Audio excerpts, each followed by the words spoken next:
Good evening, good evening, good evening, everybody. It is Hugh Quintanilla here with another Alive. I hope that you all are doing very, very well. I appreciate all of you tuning in. Do not forget that we are live on Instagram, on Facebook, on YouTube, and on Twitter.com, X, and LinkedIn as well. So if you or anyone you know is interested in learning a little bit more about real estate, do not hesitate and share the live with them. Today, we're going to be discussing empowering millennial home buyers, navigating open houses with confidence and insight. We're going to be talking more than anything about how to navigate the open house market. Every weekend, there are things called open houses where you can go to properties that are being advertised for sale and you can go check them out and spend some time there, actually see the property, look around. And I got a little story for you guys towards the end. It's going to be really funny about kind of the extremes that can happen at an open house. But let's talk a little bit about what you need to know and how to prepare for open houses, because the worst thing you can do is just go out there blind, just looking for different places and not knowing what you're looking for. You can waste a lot of time that way. So go out there with a plan. That's going to be my first thing to kind of let you know more than anything else. But let's dive into kind of the 10 tips that I have.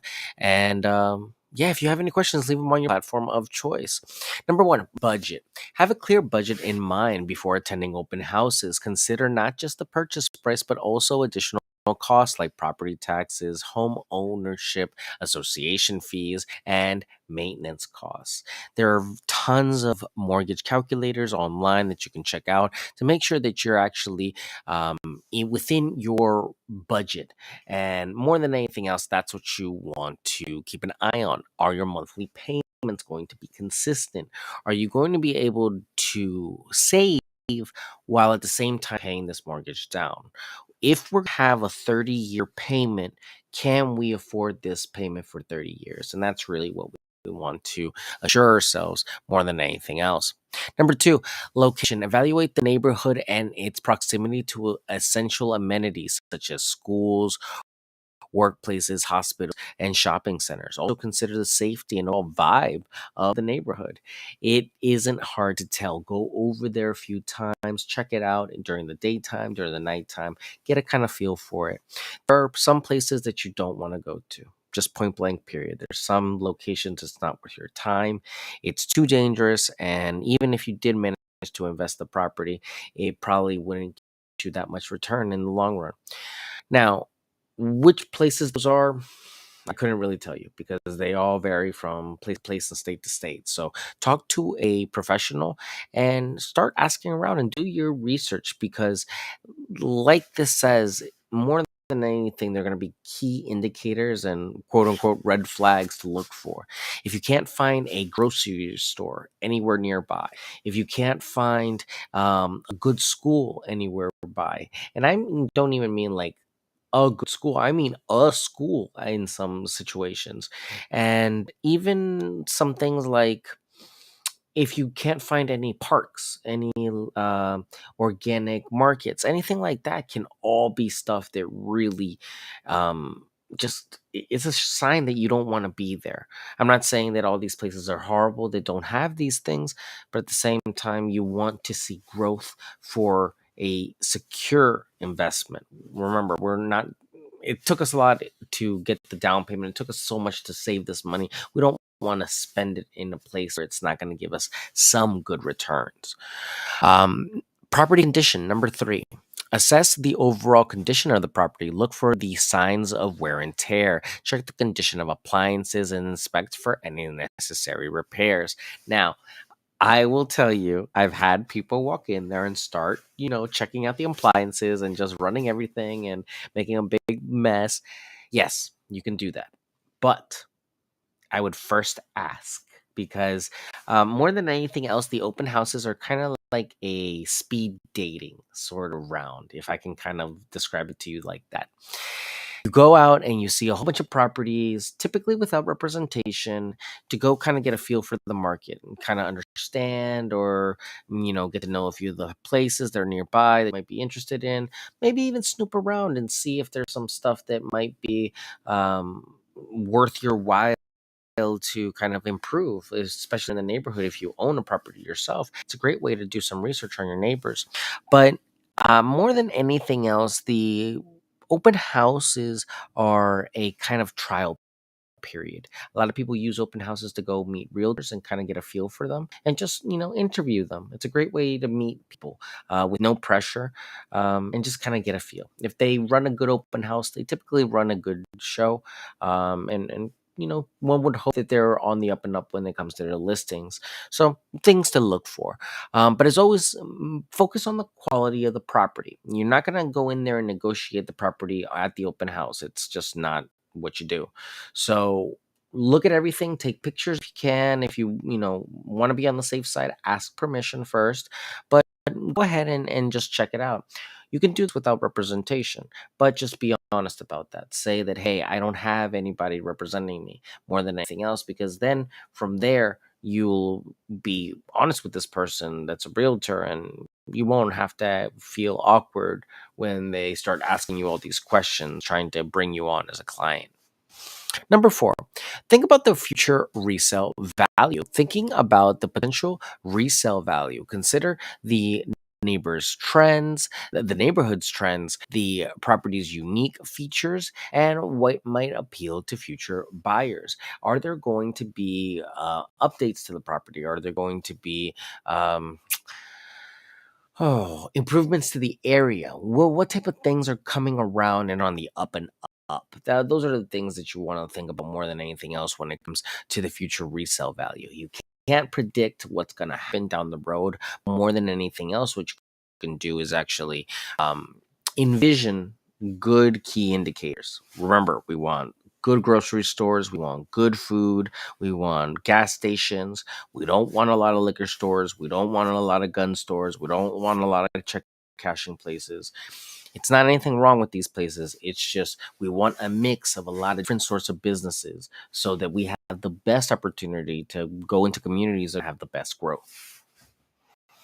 Number five, home inspections. If possible, arrange a professional home inspection. This can uncover any hidden issues with the property that may not be immediately apparent. Now, there are some issues with properties, and more than anything else, this is something that was really popular when the inventory was record low. And we're doing virtual showings, and everyone was, masking up, and everyone was like, hands up, and we were trying to count heads before we actually went into places. So it was a really different time back then when we were showing those properties. But more than anything, there was this very neat trend that came up that was called pre-inspections. And what pre-inspections were a basically a showing where you brought an inspector with you for a nominal fee, somewhere of around like 200 to $400. They bring you in with them, and they just walk around with you, and they talk about the property like they would be doing a report. Sometimes if there's enough of a time, they might be able to write up a report for you, but they walk around with you and consult you. It's not going to be a full-blown home inspection where you can sit there and ask them questions, but they can run through the property briefly with you. You typically takes like about an hour or so, and you ask permission before doing such a thing. I wouldn't typically do this with a home inspector at an open house. I would refrain from doing that unless you give proper notice to the agent involved. More than anything with real estate, you want to communicate very well and make sure that you're asking before something happens. You don't know what other people might have going on, what deals might be in play that you might impact with your decisions. So number six, amenities and features. Think about those in the community. Evaluate the features of the home and whether they align with your lifestyle. Consider factors such as the number of bedrooms, bathrooms, the size of the kitchen, and any additional amenities like backyards or garages. Garages are a huge selling point, and a very little known fact is that garages actually are done in a certain way sometimes to count the square footage of the property. So, if you want to learn more about that, I'll talk to you about that with new constructions. But that was something I learned about maybe 3, 4 weeks ago that I thought was very interesting, very smart. But the amenities, the tot lots, the places where you can play, different types of sports, how many walking trails there are, how many dog, parks there are. All these things are amenities and things that come with the community that don't leave. Another great amenity is when you have water or electricity included. Yeah, it could be a little bit more for your condo fee and your HOA fee, but more than anything else, the added value that is it's immeasurable, especially nowadays when prices for everything is going up. It's just locked in right there. It really can be a great help and a great selling point if you're leasing. Number 7, market trends. Stay informed about current real estate market trends. Understanding whether it's a buyer or seller's market can impact your negotiation strategy. But remember, we're not going to be out there trying to hustle and tussle the agent that's showing the property, trying to get a deal right there at the open house. No, we're going to be going out there, doing our research, looking around, asking for questions, and then from there, going back and actually having a conversation with a professional. Remember, we need to get qualified unless we're going to buy the property in cash, and we need to really see if this is the property for us. There might be some things in the stipulations, such as condo docs or home ownership docs or anything that might be inside the documentation with the property that we need to disclose to you before you can really go out there and purchase this home safely. So there's a little bit of due diligence that needs to happen. So that's why I would always suggest talking to a realtor. But yeah, market trends, stay on top of them and make sure that you're not being deceived. Consult a lot of different sources so you kind of get a good idea happening before you get out there, because you want to feel confident in what you're talking about and just saying, hey, the market's crazy. That's the most cliche thing you can probably say nowadays. uh, Number 8, we talked about future resale value, but think about the resale potential. Thinking long term, do we want to have this property as a cash cow and lease it, or do we want to actually flip it, in a short term? Want to hold on to it for a few years, build up some equity, and then sell it out to get a larger down payment? Do we want to refinance? Do we want to cash out? There are things that to think about in the long run, but don't need to be decided, but can give you a little bit of breathing room at the open house. You can walk around, you can consult with the agent and get their opinions about what your situation might be. Remember, there's no obligation to work with anyone unless you've signed a document. But also remember that most realtors will not disclose the best info you have unless you sign something. So, something to keep in mind. Number 8, resale potential. Talked about that. Number 9, financing options. Explore various financing options and interest rates. Be aware of your credit score and how it makes your ability to secure a favorable mortgage. We've talked about key indicators that can really help with giving you the best rate: credit scores, no debts, making sure you're good on your payments, and making sure you have consistent work history with the other applicable documents. These are all things that we need to make sure that you have ready so that we get you down for that loan before we go out there. But more than anything else, if you're at the stage where you're out there at open houses, be honest with yourself. Don't go out there and say, hey, I can go buy $1 million house and go look at $1 million houses when you're only making $20,000 a year. It's just not realistic. There are tons of calculators, and if you don't trust me or don't trust any one of my colleagues, go out and check out the Zillow calculator. Go check out the affordability calculator that Google has. These are all things that you can check on your own and just run your numbers. Be honest about your debts. Don't trick yourself. Don't lie to yourself, and just see. Okay, if I pay off this much debt, how much more house can I get? Okay. If I pay off this debt and I wait for interest rates to go down, how much more house can I get? If I do this and I do that, how much more house can I get? You can really get very granular with this with an actual, but the calculators can help you get started. So take your time and check them out. There are tons of free ones. My own website at yourrealtorhugo.com does have those available. I'll put the website up there for you guys so you guys can check it out. But it is a really easy way to check it out. It's up on the top bar. You'll see it under, I believe it's under buying a home, and the tools there. You should see it. Calculator. Um, I think someone saw it.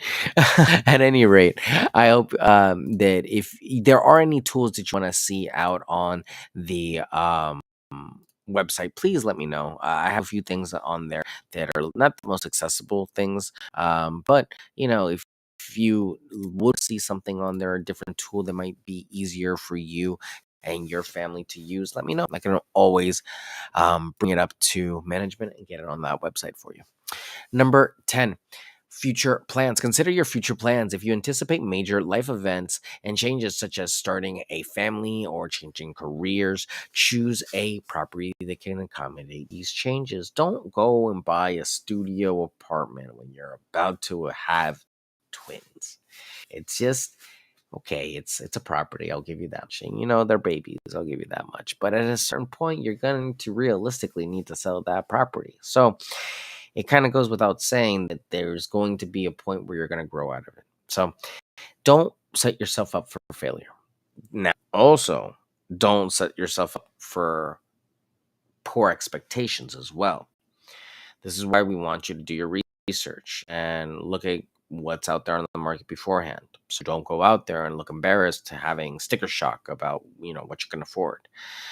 I've had very, hard conversations sometimes with clients that walk up to me and they ask me, hey, I make this much money and this much money and this much money. And how much house can I afford? And in all realistic, sincerity, they really can't afford anything. But I send them to the calculator and, I hope they do the math themselves and they see what's going on. More than anything, I try to work with these clients to educate them on how they can not only their scores, but also their ratios so that they can qualify. Remember, if you meet the requirements of the formula that is necessary for lenders to qualify you, you get the loan. You don't have to be a millionaire. You do have to have the right ratios. You can't be making too much. You have to, realistically keep it below 30% of your income as your expenses. So those are all things to keep in mind for the future. Are you going to be staying in this area for work? Are you going to be moving around? Are you going to lease it? Are you going to have family? What are really the things that you're going to have to do with this property to make this all work? So big, big, big decisions to think about. But remember, we're at the stage right now at the open house that we can ask these questions comfortably. There is no pressure. And right now, rates have gone up. So a lot of people have been priced back out of the market. Some people are on the sidelines again. Some people are going to be going back out there, starting to do their due diligence. So get prepared. 2024 is going to be a very trickier because timing the market's out the window. If the rates go down, there's more competition. But the numbers just came out for January, and what we're seeing is that inventory has started to tick up.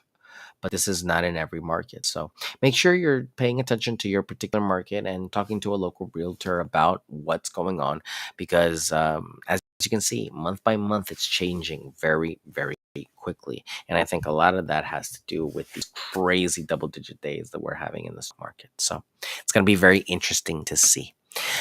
For those of you joining us, we are going through empowering millennial home buyers, navigating home open houses with confidence and insight. If you or anyone you know is interested in real estate and has any questions about it, my name is Hugh Nia. I am a licensed realtor in Maryland with Long and Foster, North Potomac, Rockville. My phone number is 240-389-4846. My email is hugo@lnf.com. And my website is yourrealtorhugo.com. All those tools that we were talking about earlier are up there. And I also have some home search tools too. So if you want to check out some properties, you can go check that out there on my app that you can download. Um, to recap, for those of you joining us, we did the 10 things that millennial homebuyers can look out for. Number one was budget. Number two was location. Number three was property condition. Number four was the future resale value. Number five was home inspection. Number six, the amenities and features. Number seven, the market trends. Number eight, the resale potential. Number nine, the financing options. And number 10, the future plans that you might have. Remember, each home buyer situation is unique, so tailor these considerations to your specific needs and preferences. And don't forget, happy house hunting. I am your realtor, Hugo. If you or anyone you know wants to learn a little bit more about real estate, this is your space every day to do so. We are live every day on YouTube, on X, on LinkedIn, on Facebook, on Instagram, and on Twitch.com. So leave your comments, questions, concerns on the platform of choice. I love reading them, and I appreciate the suggestions, and you've been making this show better every single day. Thank you all for tuning in. Everyone that tuned in on Instagram, it was crazy seeing all of you. Thank you so much. And yeah, thank you. Take care. I'll see you all tomorrow. We're doing the recap of the top news stories of the week tomorrow. There's some interesting ones. I have some new toys that I get to play when it comes to the news stories. I'm really excited. But yeah, I hope you all have a great evening. Take care, be safe, have a great night, and I will see you all tomorrow. Take care.